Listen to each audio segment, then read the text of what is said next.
फिरौन से कहा, इजराइलियों का परमेश्वर कहता है कि तुम उसके लोगों को जाने दो, नहीं तो बुरी बातें तुम्हारे साथ होंगी।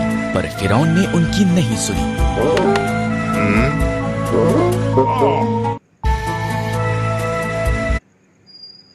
इसलिए परमेश्वर ने मिस्र में पानी को लहू में बदल दिया, कोई भी इसे पी न सका। तब उसने मिस्रियों के घरों को मेंढकों से भर दिया, हर तरफ मेंढक थे। फिर भी फिरौन ने उनकी नहीं सुनी।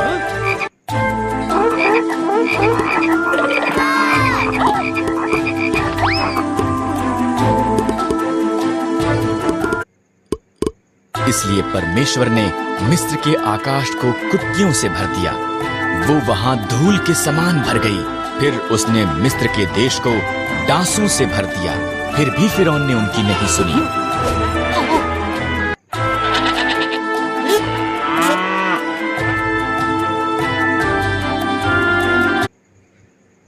इसलिए परमेश्वर ने मिस्र के जानवरों को मार दिया, घोड़े, गधे, ऊंट, भेड़ें और बकरियां सब मर गए। फिर उसने मिस्री लोगों को फोड़े से पीड़ित किया, फिर भी फिरौन ने उनकी नहीं सुनी।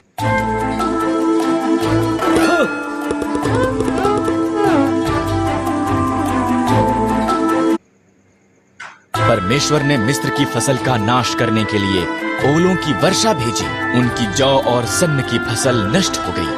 तब उसने बचे हुए फल को खाने के लिए टिड्डियां भेजी, फिर भी फिरौन ने उनकी नहीं सुनी।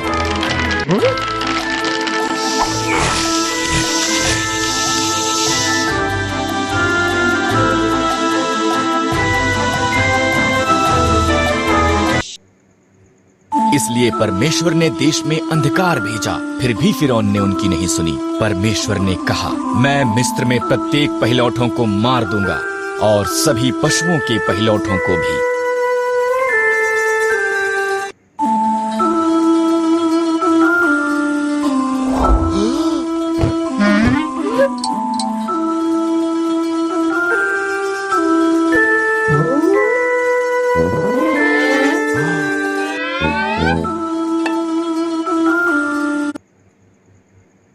मेरे लोग एक मेमने को मारें, उसे खाएं और उसके लहू को उनके द्वार की चौखट पर लगाएं। मैं लहू को देखूंगा और उनके घरों को छोड़ दूंगा, उनके बच्चे नहीं मरेंगे।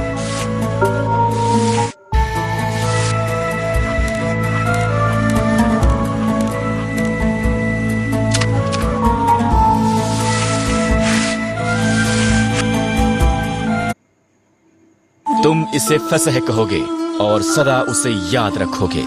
इजराइलियों ने परमेश्वर की आज्ञा मानी, पर मिस्रियों के पहिलौठे मर गए, यहाँ तक कि फिरौन का पुत्र भी। अंत में फिरौन ने सुनी और उसने इजराइलियों को जाने दिया।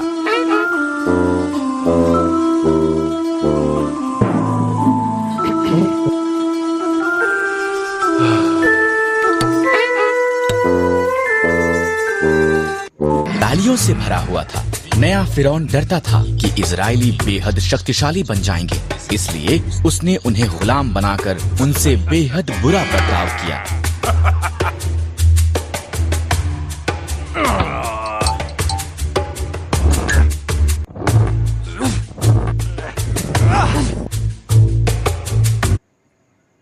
फिरौन ने आदेश दिया कि सभी इजरायली लड़के मार दिए जाएं।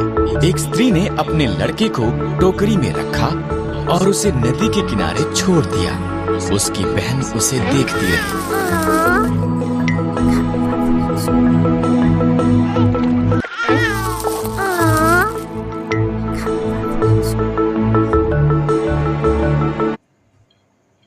फिरौन की बेटी नदी के किनारे नहा रही थी।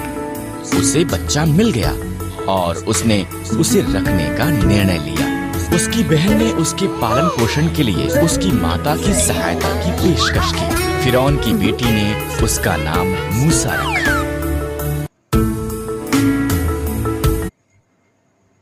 मूसा बड़ा हुआ। एक दिन उसने देखा कि एक मिस्री इजरायली को मार रहा है। मूसा ने मिस्री को मार दिया और मिद्यान को भाग गया और 40 साल तक एक चरवाहा होकर रहा।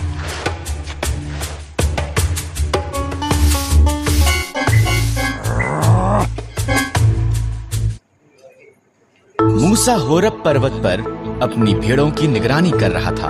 परमेश्वर की आवाज एक जलती झाड़ी से बोलने लगी, मूसा, मेरे लोग कष्ट में हैं। मैंने उन्हें आजाद कराने के लिए तुझे चुना है।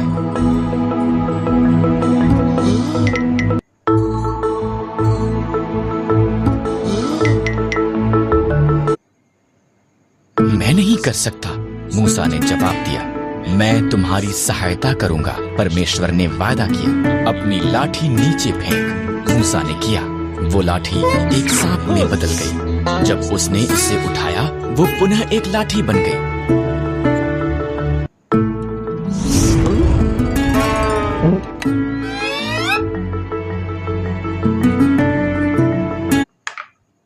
अपना हाथ ढांप ले, परमेश्वर ने कहा। मूसा ने ऐसा ही किया।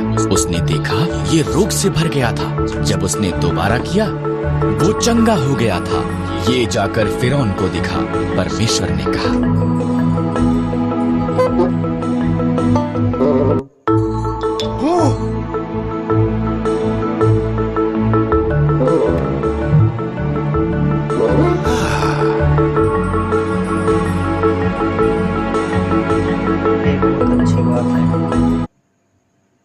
मैं एक अच्छा वक्ता नहीं हूँ, मूसा ने कहा। मैं तुझे शब्द दूंगा, परमेश्वर ने कहा। तुम्हारा भाई हारून सहायता कर सकता है। इस तरह मूसा इजरायलियों को आजाद करने के लिए फिरौन को बताने के लिए गया।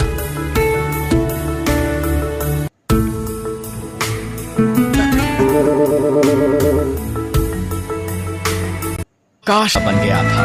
तब उसके पुत्र सुलेमान ने राज्य किया।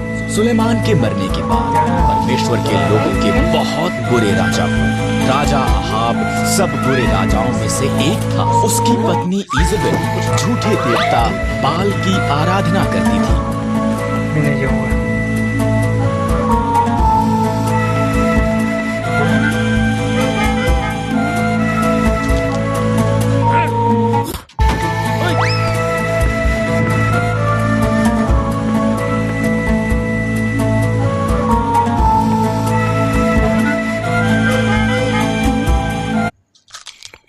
इजबेल ने अहाब और परमेश्वर के लोगों को भी बाल की आराधना के लिए घायल कर दिया।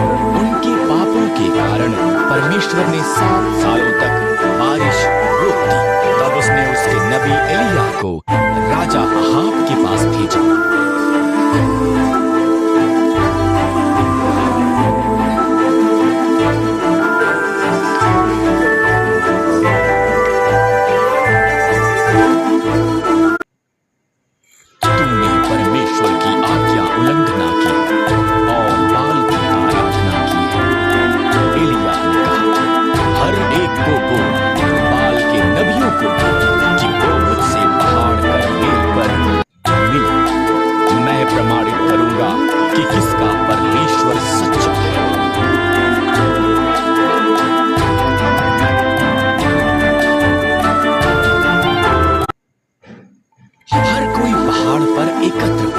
तब एलिय्याह ने लोगों से कहा, अपने मन में ठान लो, अगर प्रभु परमेश्वर है उसके पीछे चलो। फिर भी अगर बाल आज स्वयं को प्रमाणित करता है तो उसके पीछे चलो।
इसके इर्द गिर्द एक गड्ढा खुदवाया। तब उसने इस पर तब तक पानी डलवाया जब तक